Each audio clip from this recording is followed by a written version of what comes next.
So, someone give me an example of specific chemical digestion, and yes, you should be able to do that now.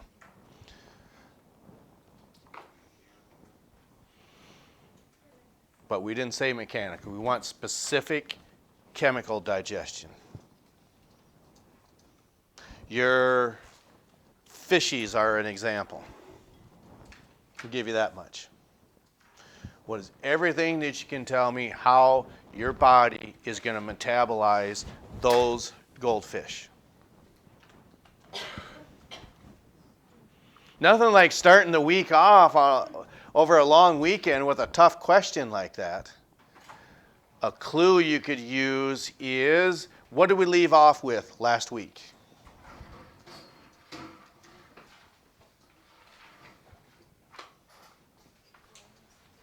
What type of glands? Okay. So what are your three salivary glands? I think they all start with an S, right? Sublingual. Submandibular. I guess they all start with an S. And it's parotid, right? I think is how you might try to pronounce it. Okay. So who's the largest? Okay. So what is it that you can tell me about the other two? It has the word sub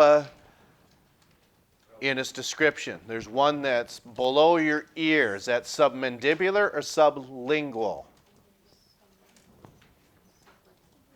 Okay, because if it's submandibular, where's your mandible? From last year that we did so well on our skeletal portion exam. Where's your mandible? I hope not. Can you be a little more specific? Just point to it.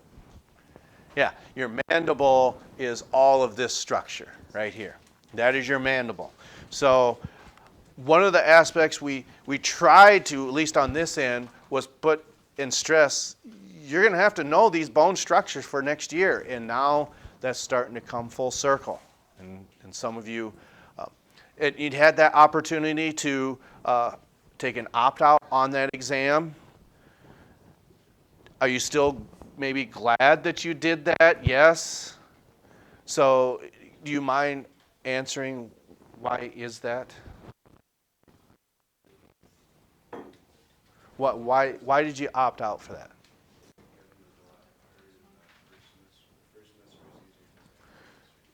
Do we think it's going to be difficult in here?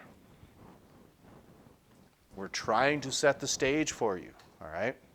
So with that, okay, now we've said what it is that's going to break them down, but we said mechanically, but that has nothing to do with chemical digestion. Well, it does in an indirect manner, not the reason that you would think. In an indirect manner, why do we chew things? Why not just swallow that goldfish whole? Besides choking on it, that's would be a bad idea. But why else? Why not swallow that whole? Because what's breaking it down chemically, and I would expect that we would know that. Specific enzyme. Starts with an A. Amylase, okay? And how do we know, looking at the word, how do we know we're referring to an enzyme? Pepsin is just a little bit different. How do we know we're talking about an enzyme? Yeah, it has the suffix, majority of them do. Okay, so moving forward then, oh, I didn't turn that on yet. Okay, I would be set to believe that tomorrow, again, when we start talking about protein digestion, the mechanism, we're going to say you're going to want to circle that, star it, whatever it is that you have to do to remember it, because it is the most important mechanism for breaking down dietary proteins. Now, that's not to say that your pancreas, that also aids in that, because the pancreas produces two types of enzymes. It's actually pancreatic lipase and pancreatic amylase. Okay? We've already talked about amylase. That breaks down starches. I guess the lipase breaks down fats. But it is pepsin that breaks down proteins. Enterokinase, that's what I was trying to think of. And we know that that's an enzyme because it, again, ends in ASE.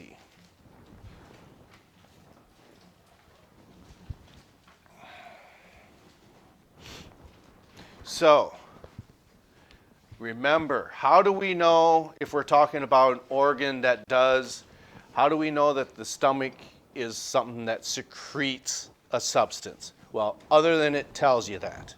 Think about that for just a moment.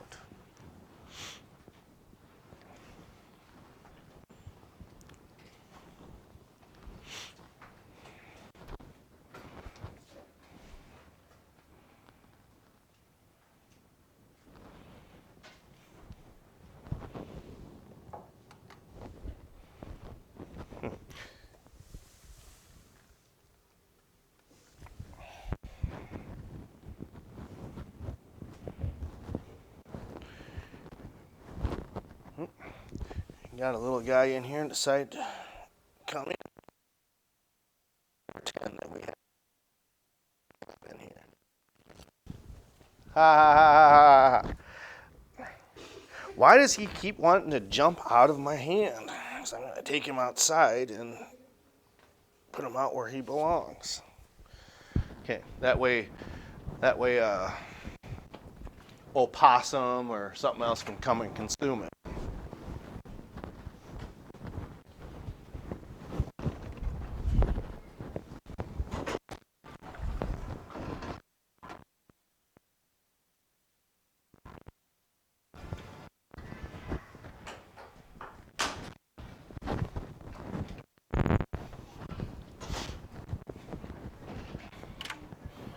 Okay. If you spoke insect, you would know that he said thank you. And I said, well, you're welcome, I told him. He said, got away from the other 14 pests. So, all right. Isn't that right? 2, 4, 6, 8, 10, 12, 13. Oh, see, I keep forgetting that our senior, he's on the list, but he doesn't sit in here. Okay. So why do we call this organ, how do we know it does secreting other than us telling you that? True. Because think of this. Why is the gallbladder, does that secrete substances? The answer would be no. And that's one of the things we verbally said this. We did. It's nothing that's written up here for you to write down. Why is the gallbladder not secrete bile? It stores it. So if that's what it does, it must be produced by something else. And what produces bile? Yeah, the liver does. So when we look at organs / glands, it has to produce it in order to secrete it. So that's why we say this secretes stomach acids, because there's specific types of cells within the stomach that do that. Okay.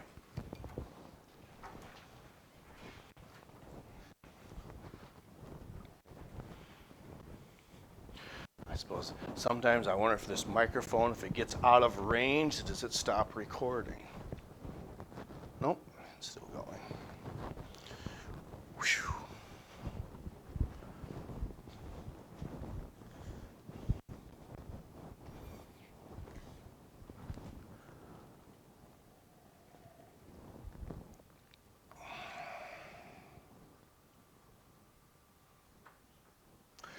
So we use this term, I say opening because really a muscular opening is called a sphincter, okay? So you could say cardiac sphincter, pyloric sphincter. There's also one that opens up into the small intestine from the gallbladder, and that has its own specific name as well. But in this case, this muscular action that opens to these, is it voluntary or involuntary, do you think, this muscle tissue? Are you sure? Why is it involuntary? Did I say, I meant to say involuntary. Because you don't think about moving it. Yeah, that's right. Because you think about grabbing a goldfish. You think about writing these content. And as we're writing, we think about them. Okay? How's the scouting going? Good? See, I doubt when we're on the bench we do A&P, right? All right. Okay. So it's no surprise we said that the worst thing that you can do, we're doing what back here? Okay. Are we listening to everything that we're saying? Is it what might be a good idea? We had a good example right in front of you. I give you a little bit of time. Now front row. Front row. Yeah, we're not saying that that isn't important, or the volleyball or anything like that. We're saying that it's more important to listen to this as we talk about it rather than doing our scouting or our vocab. That's important too. Yes, sir. Like in science class, so that would be what their focus should be? That, in a matter of speaking, yes. You said it more eloquently than I do. Oh, I'm sorry. Yes. Was it Presley? Was it you? No?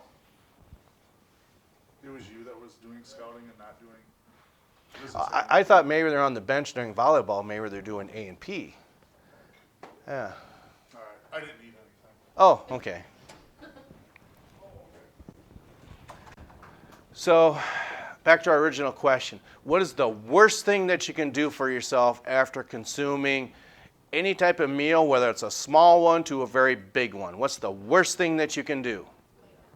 Why is that? Because it's a type of disorder that affects millions of Americans. Okay? So it's no surprise that we call it heartburn, and then this gets its name, the cardiac portion. That's part of the reason, perhaps, why. But just the anatomy of the stomach, that opening is actually closer to the heart. That's probably why it's called the cardiac portion. Now, one of the things that happens is, why is heartburn so, what do I want to say, detrimental to the esophagus, do you think? Is the stomach set up to deal with really harsh acids? Yes. Is the esophagus? When you say probably not, you don't even have to say that. No, it is not. Now, over time, that will start to eat holes in that. I think you could fairly state that. And that might have to be surgically corrected because that can lead to different types of medical issues. But one of the things that, what do people possibly do? Oh my gosh, I've got a heartburn. I'm going to take different types of over-the-counter, per se, not goods, products. What might be something that's over-the-counter that you could take to limit these acids? The acid's still going to go up into your esophagus, but it's going to neutralize that. Does anyone know what those possibly might be? Tums is one. Now, some of these work differently, and we'll explain why that is in just a moment. So Tums, can we think of anything else? You ever heard of Rolaids? That's another one. It has lots of carbonate in it. And for anybody who knows anything about elementary science projects, they want to make a volcano. Okay? So what are your ingredients for this volcano?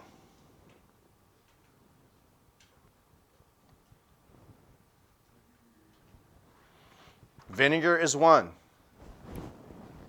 and baking soda is the other, okay?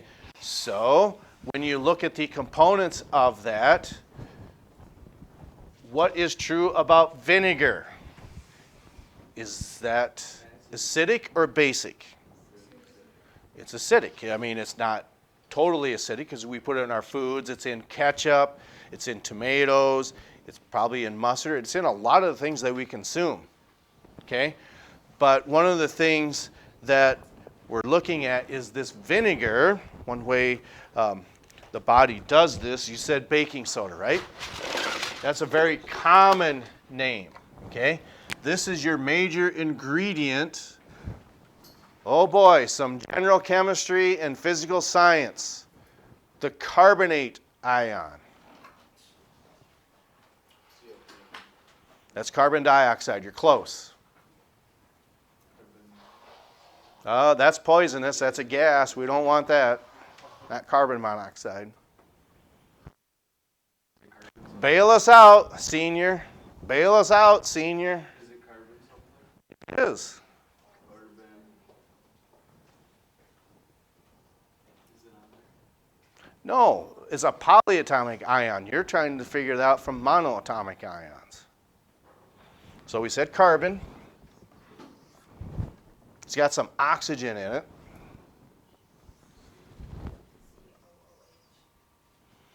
See, now you're starting to talk about the acetic acid or vinegar. When I tell you this, you're going to say, I knew that. It's not CO, that's carbon monoxide, not CO2, that's carbon dioxide. That's part of it, okay? But this ion over here. Say that again. Getting closer. There's a little subscript you got to put here. We said, yeah, okay. That is what we see here. This is -2. Right now, this is +1. That doesn't add up to 0, does it? Okay. So when we look at this, okay, that's an acid. That's carbonic acid. Okay. But you said baking soda. Okay. That's what we call sodium bicarbonate. Okay. Which means there's this, and then we've got this on there. Okay. +1, +1, -2. Okay. So now that all adds up to 0, right? That little simple math. So what happens is what the body will do is metabolize this, and it's going to give carbon dioxide off as a gas. So when you start talking about that acetic acid, which is this, there's your OOH that you're talking about. Because all acids, whether it's hydrochloric, nitric, acetic, all of them are what we call proton donors. So that means this gets stripped off of there. And when we talk about proton donors, protons have what type of a charge? +1. So these proton donors, okay, is how the body will control its pH values with the idea that carbon dioxide is given off as a gas, which means it will metabolize this substance. It'll strip one of these hydrogens off. Okay, but this is baking soda. You're not going to take this in, it's not produced in your body. But these two will combine. So then what's going to happen again is that hydrogen gets stripped off of there. And then why is this erupting out of the top of the volcano? What's coming out of there? It's a gas.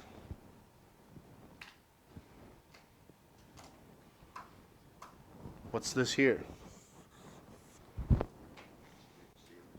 CO2. That's the gas that's coming out of there. Okay?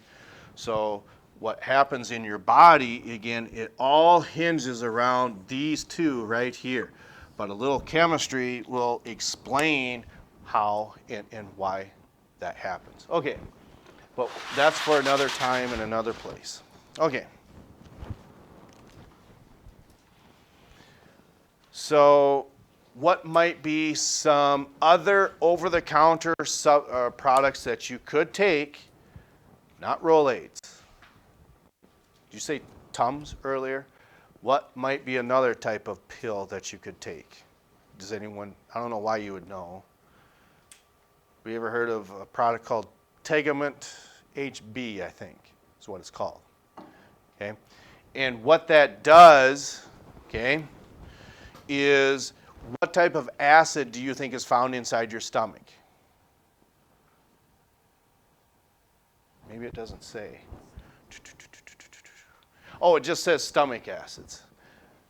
You suppose it's nitric, phosphoric, or hydrochloric acid found in your stomach? You got a 30% chance, 33% chance. Nitric? No. Hydrochloric acid.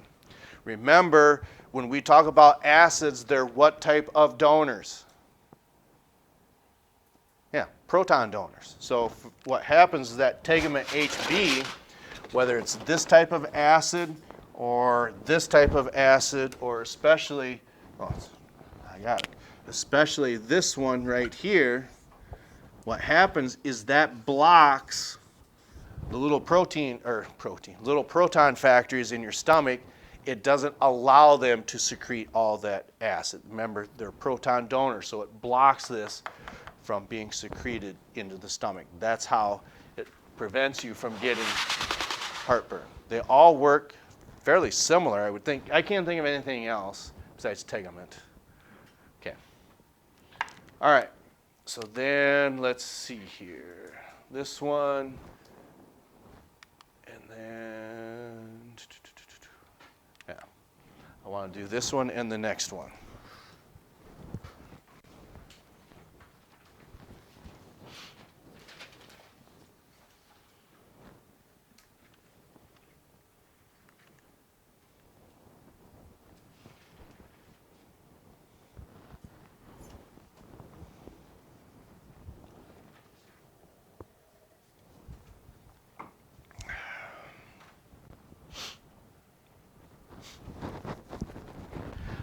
Oddly enough, it's something that we talk about a little later. We make reference to it now, but it's also important as part of your central nervous system as well. You might think, well, what does that have to do with digestion? It has to deal with this guy right here. Okay?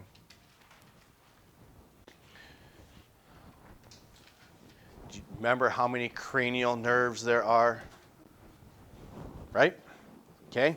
And one of the things you're going to have to do is remember olfactory, optic, oculomotor, trochlear, trigeminal, abducens, facial, and all that, all the way down the line. You have to know the order, okay? But that's getting down the road. Because one of the things that happens is called your vagus nerve. That's the longest of your central, that's attached to your brain, part of your central nervous system.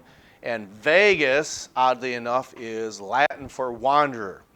So what it does is it wanders its way through your thoracic cavity all the way down in your abdominal cavity. And then what happens is, oddly enough, if someone gets a concussion, okay, this is also a sign that someone has a concussion. You can tell they might not remember what happened. They may have been knocked out. But let's say that did not happen, that they didn't get knocked out. Okay, you ask them what happened, they don't know, and they say, I feel like I gotta throw up. That's a pretty good indication that this individual has a concussion. I think that's, I don't know if you've talked about that in your anatomy class at all. Okay, because it's what we call a chemical distress signal. Oddly enough, we talked about with alcohol. Your body will send a chemical distress signal. You're not meant to take in a large amount of alcohol. It's gonna, your stomach is gonna send a chemical distress signal because of these structures right here, these gastric pits. It causes nausea, okay, which means you're probably gonna throw up. It's not normal, but is it good that your body has that capability to do so? Yes, because some people can succumb to what we'll call called poisoning, because if they metabolize that too quickly, it gets into your bloodstream too quickly, and then again, bad things can happen. Okay, so we wanted to get through this one, and then tomorrow, again, this you're going to want to star, underline, whatever it is that you have to do to remember that, okay? Because it's a specific mechanism that you have to be able to describe. Okay, there's 3 types of cells that you find within that of the stomach.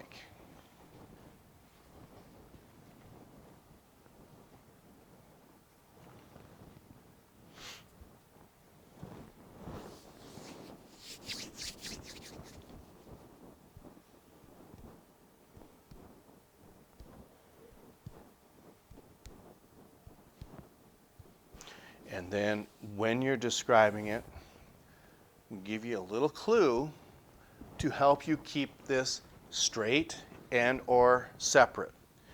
And we'll see if this comes full circle.